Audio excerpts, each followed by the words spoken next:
Hi guys! For today's video, magluluto tayo ng beef kare-kare at ang gagamitin kong karne ay yung balat ng baka.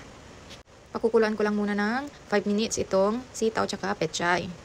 At ayan, umpisa na nating magisa. Naglagay ako ng mantika, bawang tsaka sibuyas. Gisa-gisahin lang natin. And then, ilagay na natin tong balat ng baka. So, bali napakuluan ko na pala yan guys. Malambot na yan. Yan, gisa-gisahin lang natin. Maglalagay din ako ng paminta tsaka patis.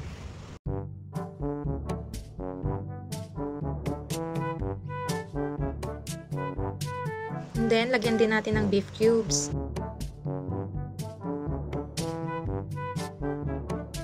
Ayan, pwede na akong maglagay ng tubig. Bali, yung nilagay ko pala dyan guys ay pinagpakuluan din ng balat ng baka kanina. Sunod naman, lalagay ko na rin tong kari-kari powder.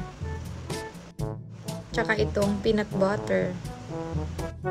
Nag-add din pala ako dyan ng kaunting atsuete powder, hindi ko lang naipakita. Ayan, maglalagay din ako ng liquid seasonings. Ilagay na rin natin tong red bell pepper. Maglalagay din ako ng 2 kutsarang bagoong alamang. Bali, timplado na yan. Maglalagay din pala ako ng cornstarch. Ayan, para lumapot siya. At ayan na nga guys, pwede na natin ilagay itong pechay. Tsaka sitaw. Ayan, napakaraming gulay guys. Halu-haluin lang natin. Maya-maya ay luto na yan. Fast forward guys, ayan, luto na yan guys, okay na yan. Ito na ang ating kare-kare, kain po tayo. So yan lang guys, thank you for watching, bye!